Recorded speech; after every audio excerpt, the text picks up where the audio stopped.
a realizar un curso bíblico. Yo sé que el Espíritu Santo está trabajando en tu vida, y en tu corazón hay un deseo de conocer más de Dios. Ingresa a estudialabiblia.com y elige la manera cómo estudiar. Y estamos listos entonces para nuestro estudio de hoy, y como siempre, antes de poder leer la Biblia, vamos a orar. Querido Dios, estamos con tu palabra en nuestra mano para que puedas colocarla en nuestro corazón.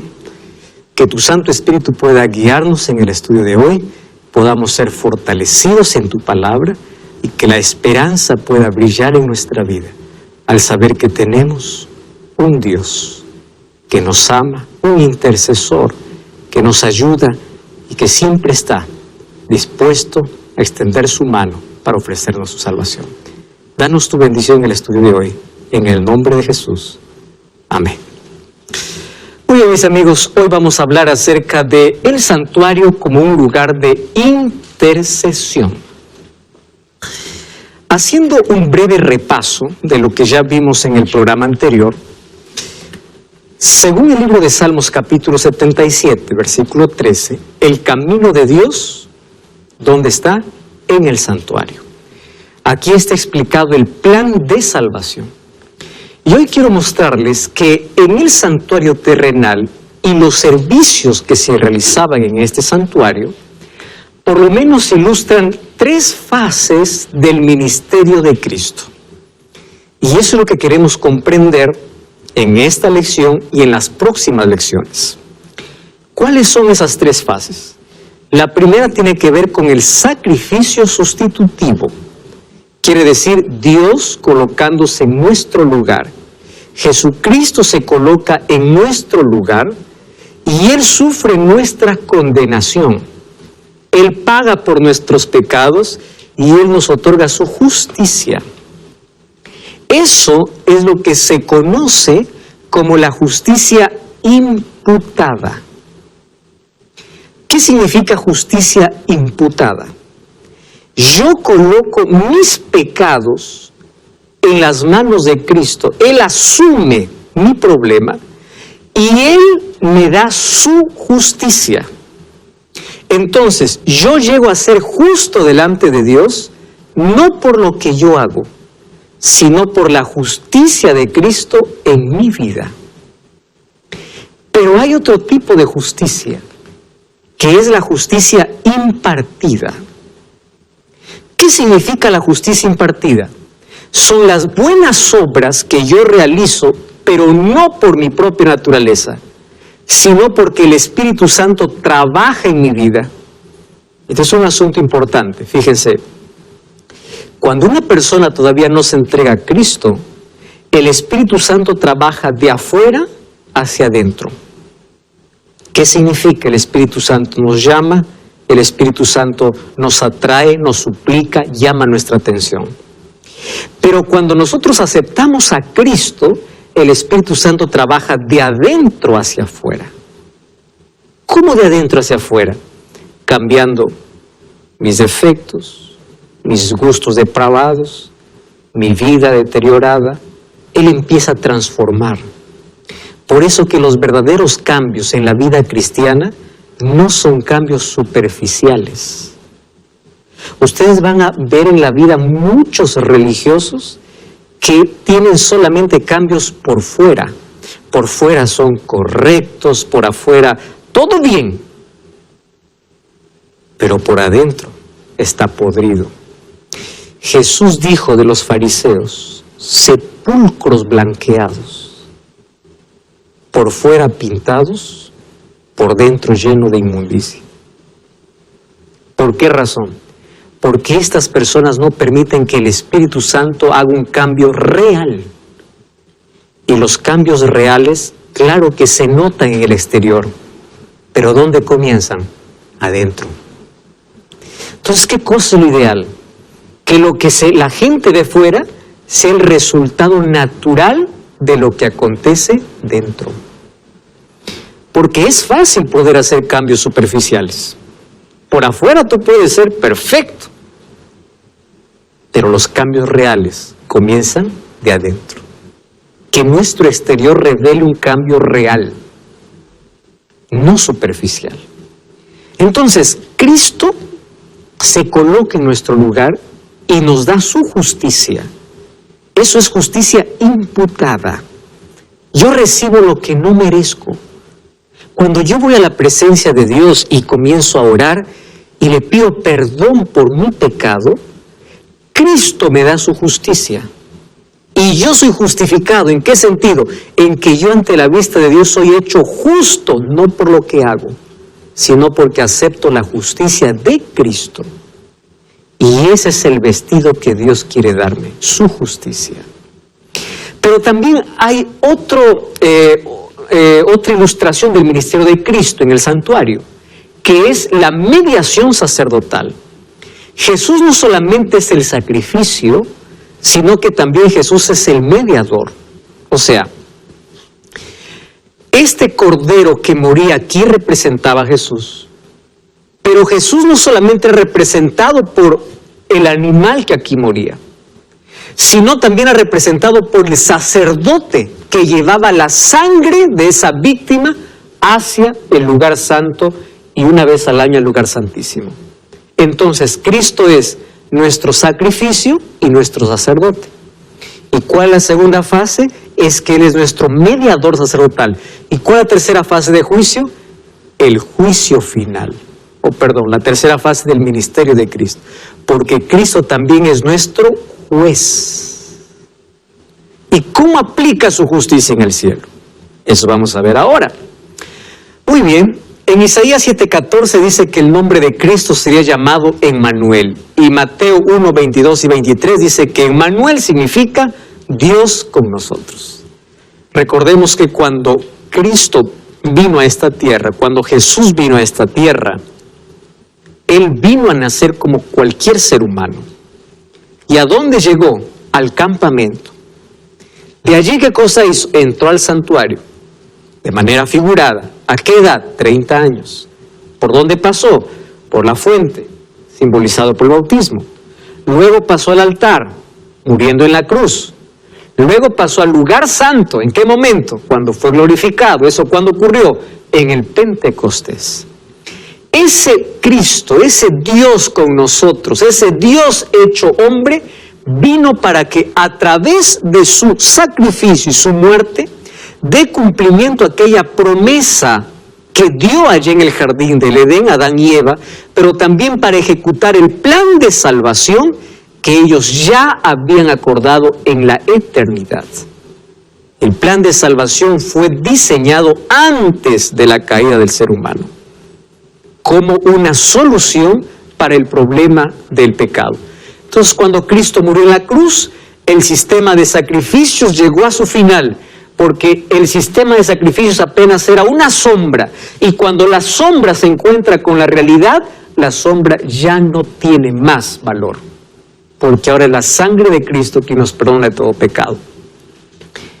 Jesús dijo en Juan 7:39 que el Espíritu Santo descendería cuando Jesús iba a ser glorificado en el cielo. Y nosotros allí vimos en Hechos capítulo 2 que ese momento de entronización, como dice Pedro, es cuando Jesús se sienta allí en el santuario. Muy bien, ¿qué obra hace Jesús allí entonces? 1 Timoteo 2:5 dice que hay un solo Dios y un solo mediador. Satanás ha levantado un falso sistema en el mundo. Hay una lección específica para ver cómo el diablo ataca el santuario. O sea, todo lo que representa el santuario. Y colocando otras creencias, otras doctrinas por encima del plan de salvación. Una de ellas, ¿cuál es? De colocar otro intercesor aparte de Cristo. Porque el diablo quiere que el ser humano se desvíe de Cristo, porque Él es el único camino y Él es el Salvador, y que preste atención a otras cosas. Entonces, ya no hay un solo mediador. Hoy resulta que hay personas que creen en otros mediadores. Mucho cuidado con eso. Ahí el texto de 1 de Juan 2:1 dice que si pecamos, tenemos allí un solo abogado. Entonces, Cristo cuando fue al cielo, cuando entró al santuario, fue para ser nuestro intercesor, fue para ser nuestro abogado, fue para ser nuestro mediador. Eso es lo que Jesús hizo. ¿Cuándo comenzó esa obra? Esa obra comenzó en el año 31, porque es el año que Jesús fue para el cielo. Solo que ese ministerio de Cristo tendría dos fases. ¿Por qué dos fases? Porque representaría la labor del sacerdote durante todos los días al ofrecer sacrificio, pero también Jesús asumiría la función sumo sacerdotal. ¿Recuerdan ustedes el día de purificación del santuario? ¿Cuándo se celebraba? El 10º día del 7º mes. ¿Cuál es el 7º mes? Tishri, para los hebreos, para los judíos. En cambio, para nuestro calendario es el mes de octubre. Y el 10º día del 7º mes era el día de purificación. Ahora, Jesús fue y asumió la función sacerdotal desde el año 31.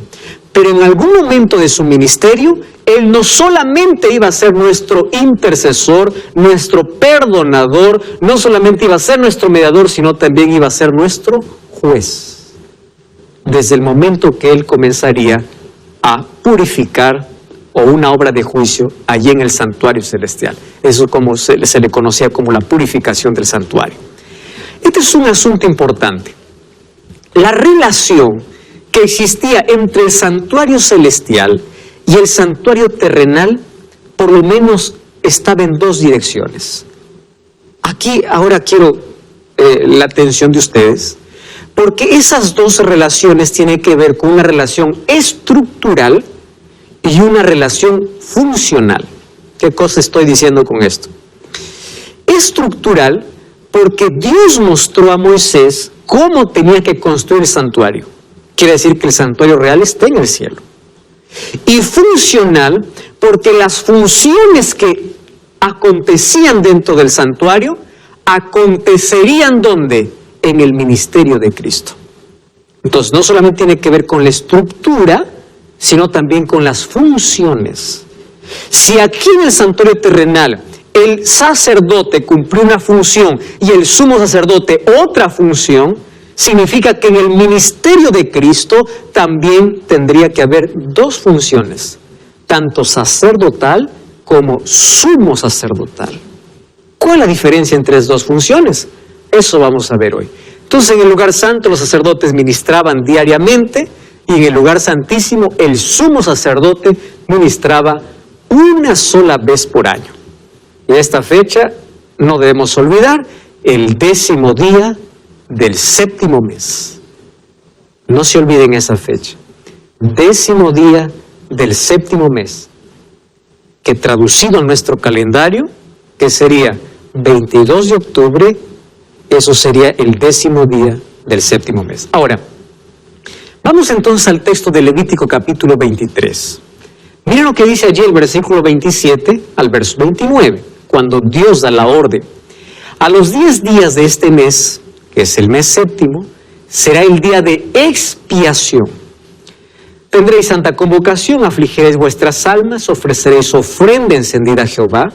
Ningún trabajo haréis en este día, porque es día de expiación para reconciliaros delante de Jehová vuestro Dios. Toda persona que no se afligiere en este día será cortada del pueblo. Si bien es cierto, este era un día de juicio, también era un día de celebración cuando pasaba el juicio. ¿Por qué era un día de juicio? Porque la persona que no había confesado su pecado, ese día moría. Pero la persona que había confesado su pecado y su pecado había entrado al santuario por medio de la sangre, ¿qué sucedía? Ese día significa que su pecado quedaba eliminado para siempre. Nunca más habría un recordatorio o nunca más habría un registro de pecado. Y es importante conocer esto porque lo que se hacía en la tierra prefiguraba lo que Jesús iba a hacer en el cielo, en su función sumo sacerdotal. Entonces, ¿cuándo aconteció eso? Nosotros recordemos que al santuario entraban los pecados por transferencia y se contaminaba. ¿Por qué? Porque el pecador, antes de poder sacrificar aquella ofrenda, transfería su pecado. y por medio de la sangre entraba al santuario y por lo tanto era contaminado y necesitaba una purificación. Esa purificación era el día de juicio.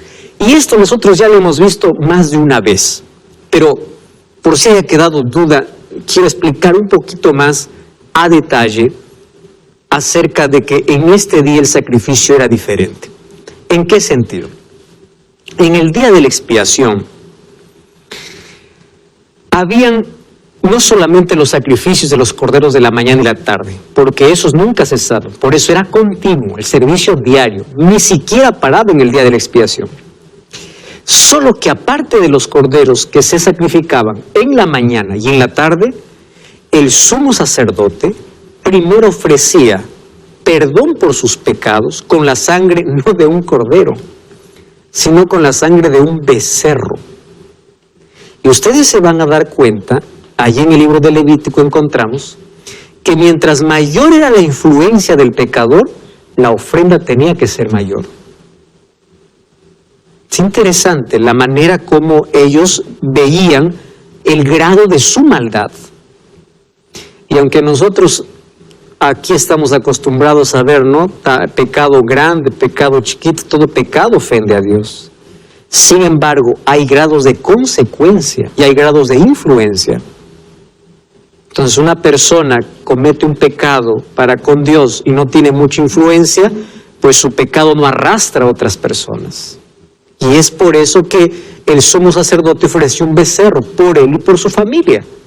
Mientras él iba a ofrecer perdón a Dios, o él iba a pedir perdón a Dios a través de la sangre de ese becerro, aquí afuera ya habían 2 machos cabríos esperándole. Y esos 2 machos cabríos, cada uno tenía una función totalmente diferente. Se echaba suertes, que era una costumbre en ese tiempo, y una suerte caía sobre Azazel. Azazel representa al enemigo de Dios, y la otra era la suerte para Jehová. Aquel que estaba destinado para ser de Jehová era sacrificado. Quiere decir que el santuario se purificaba igual con la sangre de Cristo, no con la sangre del otro, porque el otro ni siquiera era muerto. El otro iba a ser llevado al desierto para morir. Entonces, ¿qué cosa sucedía?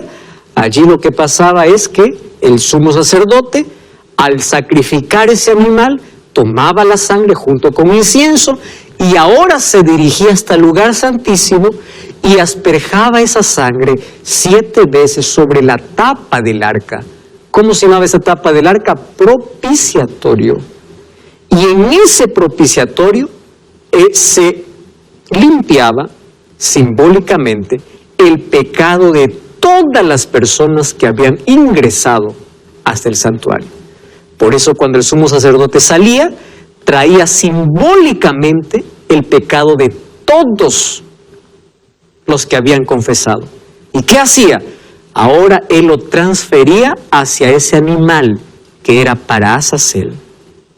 Y ese animal que representaba a Azazel, ¿a qué simbolizaba? A Satanás. Porque Satanás finalmente será culpado por haber hecho pecar a los hijos de Dios. Pero solamente sobre él se culpaban los pecados confesados. Aquellos que no confesaban sus pecados a Dios, morían. ¿Eso qué cosa significa? Que un día Satanás será culpado por los pecados que él hizo pecar a los hijos de Dios. Pero aquellos que no hicieron de Dios su intercesor, morirán por su propio pecado. Una persona tomaba ese macho cabrío, lo llevaba al desierto y en el desierto moría. Ese desierto, vamos a encontrar que en Apocalipsis 20 representa el milenio, donde Satanás estará encadenado por 1000 años, pero después será destruido totalmente, él, sus ángeles y todos los que eligieron su destino con él. Elvis. Pastor, hablando de pecado, mucha gente he escuchado que me preguntan hasta a mí, ¿no? ¿Cuántos tipos de pecado hay? Por ejemplo, si yo mato a una persona, ¿es igual como robar? ¿Es el mismo peso del pecado o es un solo el pecado? Muy bien. Nosotros hemos aprendido a categorizar los pecados. Pecado grande, pecado chiquito y cuántas clases de pecado hay. Pecado es solamente uno, mira, ve. Pecado es independencia de Dios. Todo lo que yo hago cuando estoy lejos de Dios son frutos del pecado. ¿Qué es fruto? Mentir, robar, adulterar. Es el resultado de ¿qué? De una vida lejos de Dios. ¿Qué cosa es pecado? Separarse de Dios. Te voy a hacer un ejemplo muy práctico. Satanás en el cielo robó, mató, adulteró en el cielo. Una de ellas es la purificación del santuario. Y bueno, ahí analizando un poco más sobre lo que acontecía en ese día de la purificación del santuario, encontramos que el sumo sacerdote llevaba la sangre hasta el lugar santísimo para asperjar sobre el propiciatorio. Ya les expliqué aquí que la tapa del arca representaba a Cristo. ¿Qué había al pie de la tapa? La ley de Dios. ¿Qué estaba encima de la tapa? La gloria de Dios. Entonces, el único medio entre la ley y la gloria de Dios estaba la tapa. La ley condenaba el pecado, la gloria de Dios exterminaba el pecado. Por eso es que esa tapa representa ¿a qué? A Cristo. Cristo es aquel que paga la condenación de la ley para que nosotros podamos llegar a la gloria de Dios, a su presencia. Por eso es que el sumo sacerdote colocaba sobre la tapa la sangre de ese macho cabrío. Muy bien, entonces, como la ley había sido quebrantada, exigía que el pecador sea muerto. Sin embargo, era Dios quien asumía esa responsabilidad y pagaba la condición o el problema del hombre, ¿no? Y todo eso apuntaba al ministerio de Cristo en el cielo. ¿En qué sentido apuntaba al ministerio de Cristo en el cielo? Entonces, la primera fase de Cristo en el cielo fue de intercesión. Fue desde el año 31. La pregunta es, ¿hasta cuándo? Porque si Jesús iba a asumir una nueva función, la pregunta es, ¿cuándo iba a asumir esa nueva función? Y eso vamos a ver ahora, porque en el cielo se comenzó también un juicio. ¿Y por qué se inició el juicio en el cielo? ¿Quiénes son los juzgados? Todos los seres humanos. ¿En qué consiste ese juicio? Voy a hacerle recordar que en el capítulo 1 de esta temporada, hablamos que el pecado, ¿dónde comenzó? En el cielo, pero ¿en qué parte? Santuario. ¿Dónde tendría que resolverse el problema del pecado? Dentro del santuario. Entonces, si el pecado comenzó en el santuario, Dios tiene que purificar el santuario, pero no solamente por el pecado que inició en el cielo, sino por el registro de todos los pecadores. Cuando nosotros pedimos perdón a Dios, Dios coloca perdonado. Pero ¿cuándo será eliminado? Cuando Cristo salga del santuario. Todos los pecados que han sido confesados y las personas que hasta ese momento han hecho de Jesús su Salvador y han caminado de acuerdo a su voluntad, han caminado en obediencia a su ley, sus pecados serán eliminados. Mientras tanto, hoy Jesús está haciendo una obra de intercesión y de juicio. ¿Cuándo comenzó eso? Vamos entonces a Daniel capítulo 8. Ahora sí, entramos a una profecía que es la profecía más grande de toda la Biblia. Daniel capítulo 8, versículo 13.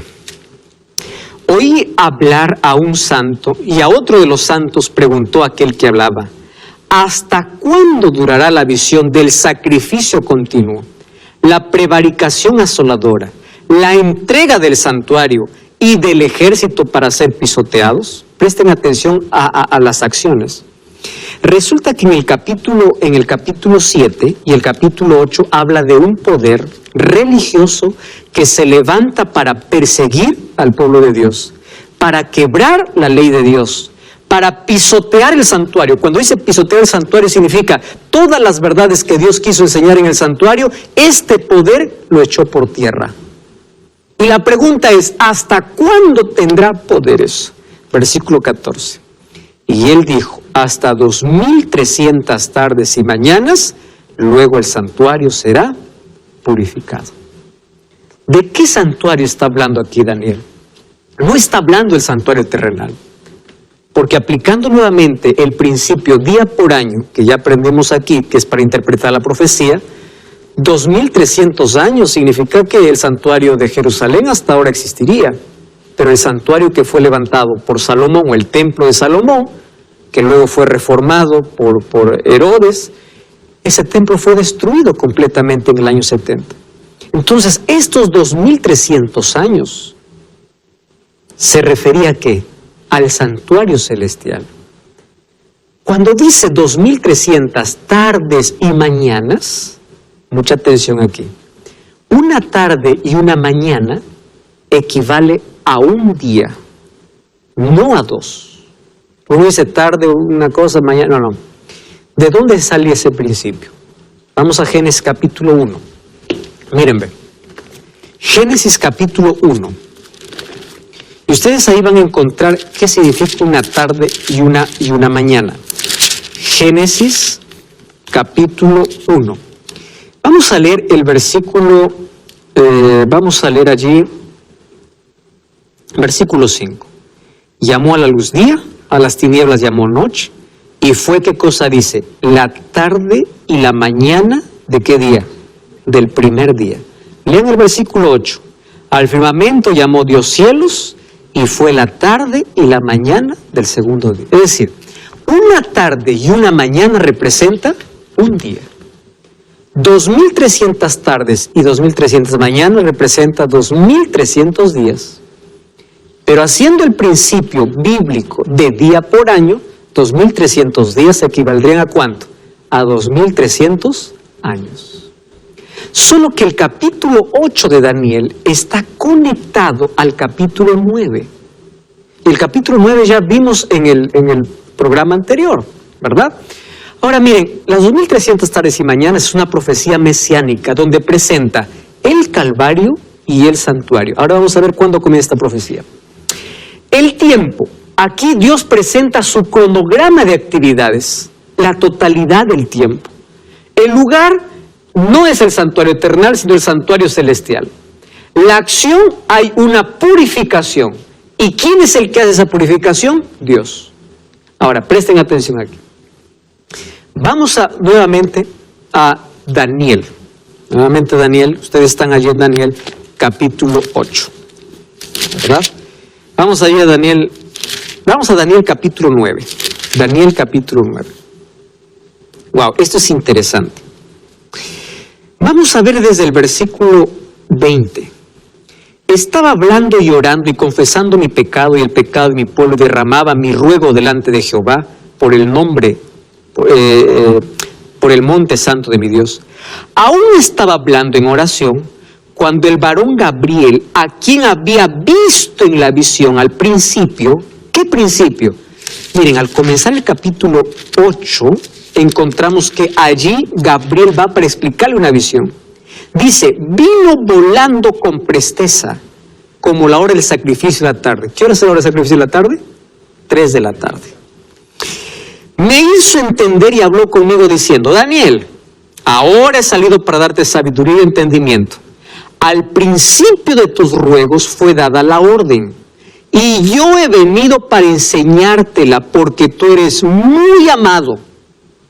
Entiende, pues, la orden y entiende, ¿qué cosa? La visión. ¿Qué visión es la que Daniel no entendía? Vuelvan al capítulo 8. En el capítulo 8, Daniel tiene 2 visiones. La primera visión es la visión de un carnero y un macho cabrío peleando. Solo que esa visión él no entiende. Miren, lean el versículo 20. Dice, en cuanto al carnero que viste que tenía 2 cuernos, estos son los reyes de Media y de Persia. O sea, si él quiere entender esa visión, aquí está pues la respuesta. Dice, en cuanto al carnero, esto significa. Eso es lo que él entiende. Pero ¿qué cosa es lo que no entiende? Miren el versículo 14 y el versículo 15.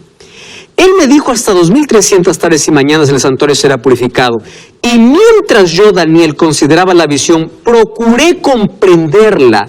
Y se puso delante de mí uno con apariencia de hombre y una voz en las riberas de Ulai que gritó y dijo, Gabriel, enseña la visión. Del versículo 17. Vino donde yo estaba Al venir me asusté, me postré sobre mi rostro y me dijo, entiende, hijo de hombre, la visión, ojo con esta palabra, ¿para cuándo es, dice?